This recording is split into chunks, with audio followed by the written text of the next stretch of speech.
you know that you've maybe been quite cold in the past. You've certainly been perceived as being cold. How has it been for you then to have spent all of this time and now promoting these things, having to open up to people? Yeah, it's just been different, but it's something I know I've needed to do, and it's taking me back to my childhood to look at my dad's and my mum's parenting, acknowledging that I didn't see much love. I knew there was love in the house, but I didn't see physically love, from basic things to my mum and dad not sitting on the same sofa, never seeing that.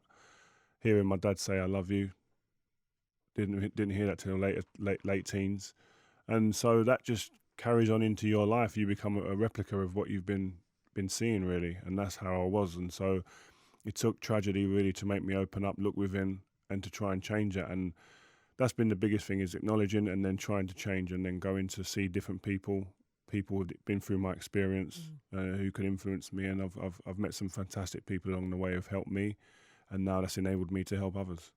Your mum went through a lot, didn't she? Your mum's own mum walked out the door Yeah. when she was 8 years old and never came back. And your grandfather raised her and her 5 siblings. Yeah. So and so that's there's a carry on then. There's a hangover into the next generation, and my whole thing was to try and be a better parent than my mum and dad, and my dad and my mum were trying to be better parents than their mums and dads. So it's just a continuation of that, and to see their mistakes. But when you're in the thick of things and you're in life, you don't sit there and start thinking about as deep as that. You just carry on with your life. It's a rat race, really. But it's taken tragedy to really make me open up in them areas. It's fascinating to look at nature versus nurture in this book, and especially when looking at your kids and how Lorenz is so much like you in a kind of nurturing way. I mean, because how he deals with emotions is almost a mirror of how you dealt with emotions. Yeah, and he's the oldest, so he's seen it. He's seen me, so he would have had that a real identity with that coldness at the beginning when he was growing up. But again, I've tried to change that, and I've shown them that crying's not a problem. If you've got anything to say or anything to be emotional about, do it. If it's on your own, if you need me, if you need anyone else, you can feel you can confide in, just go, and no one will look at you any other way. And I've tried to make sure that the kids see that. They've seen it in a documentary, because you can't hide them from that nowadays. They've got the access through YouTube, etc. So I wanted them to make sure to see that their dad, who they saw as Mr. Macho, as Superman, it can be vulnerable and can have tears and not be any less of a man. And it's great for them to see that, my little girl too. So we've had tears, but we've done it together, and they're not embarrassed, which is a good thing. Because they were at first, of course, especially Lorenz. Do you think you could have been as successful as you were on the pitch if you had been more emotionally truthful with yourself? I do ask myself that question quite a lot, and I find it hard to believe I could have been. The big thing would have been able to have that separation. If I could have gone home and just completely shut off from it, but then would I have been taking my off the ball? Does that mean I'm not as intense?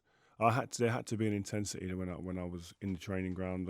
If I saw someone not pulling their weight, or I saw someone I thought was going to be a negative effect on me winning that day in training, or in a league match, a cup match, or winning a trophy, I wouldn't. I can't deal with that. And that's what our change room environment was like. That was the way that we were. There was different captains within that training ground who would pull people and make sure if you're going to be a factor in us not winning, you'll be singled out, you'll be embarrassed in front of everyone, or you'll be told in no uncertain terms, fix up, or you will be gone.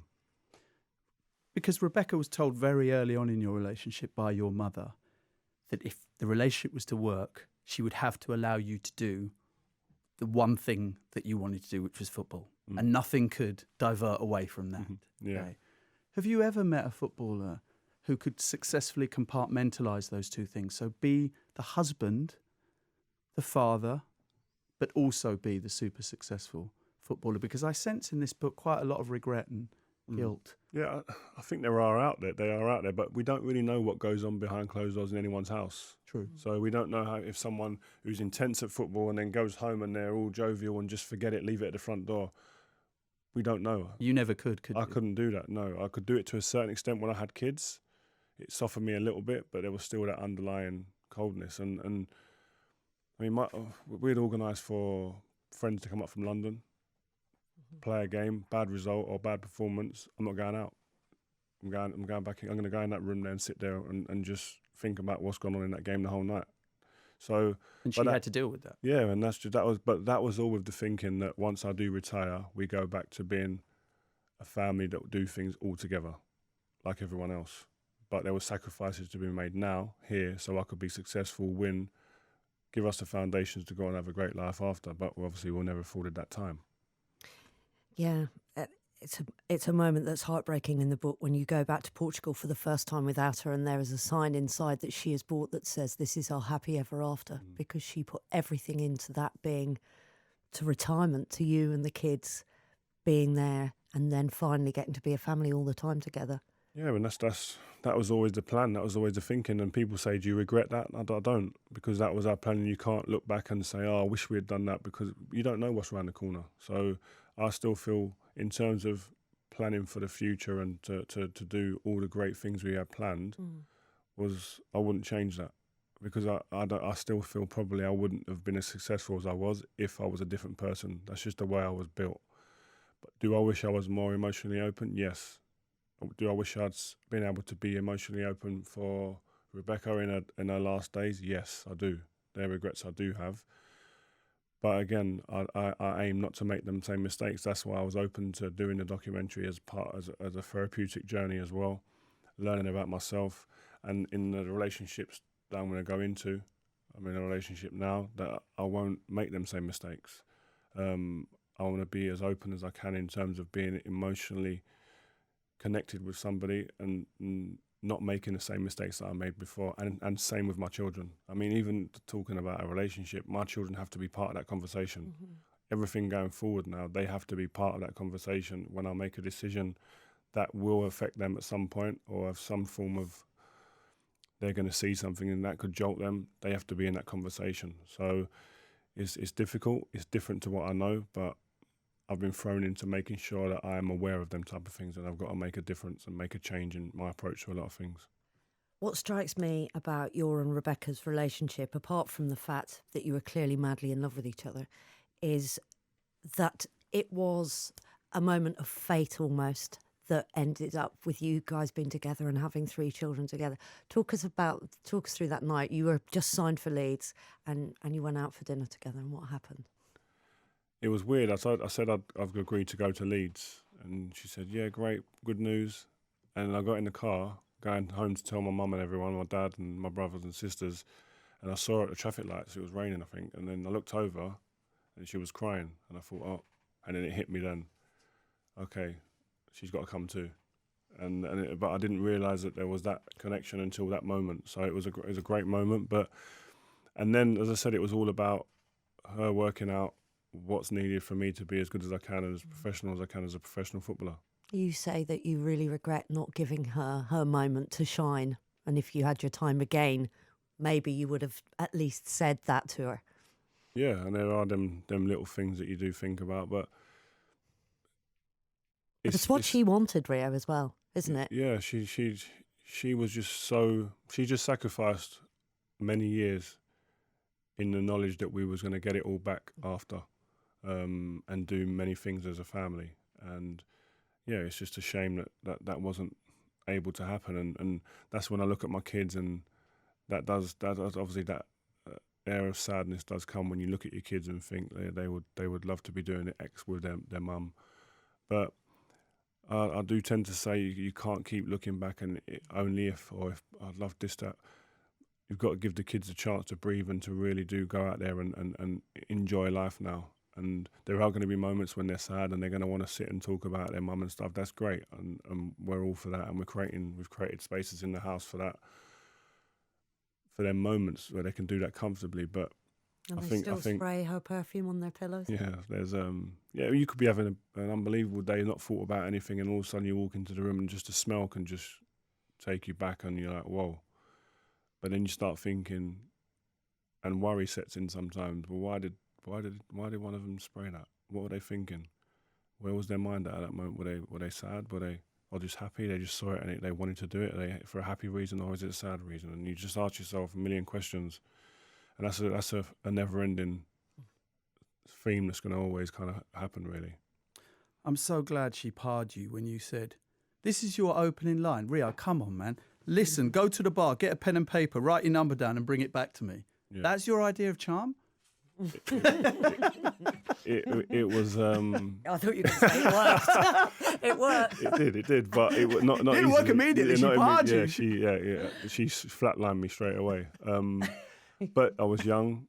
Obviously, had no banter, and but I was getting by on the fact that I was a footballer. So It was, but then it's crazy times, and I think, as I said, they're just carefree moments in your life where you're not really thinking seriously about stuff, and then things just evolve into having kids and stuff. What do you think the negative sides of being a man's man is? There's a lot about masculinity in this book and how it's affected you, how it affects people around you. What do you think the negative aspects of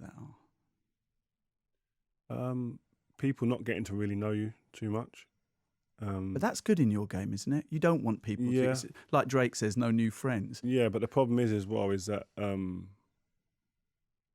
sometimes I think you can get more out of people if you allow them to be emotionally connected to their emotional side. And I think that, for instance, in a changing room, the environment that I was in was that if I saw any weakness in one of the players, they'll be gone to me. I can't get out on the pitch with him. He ain't going to be when it's time to get down and dirty on the pitch and to go and make that big play in a game. I don't know if he's ready.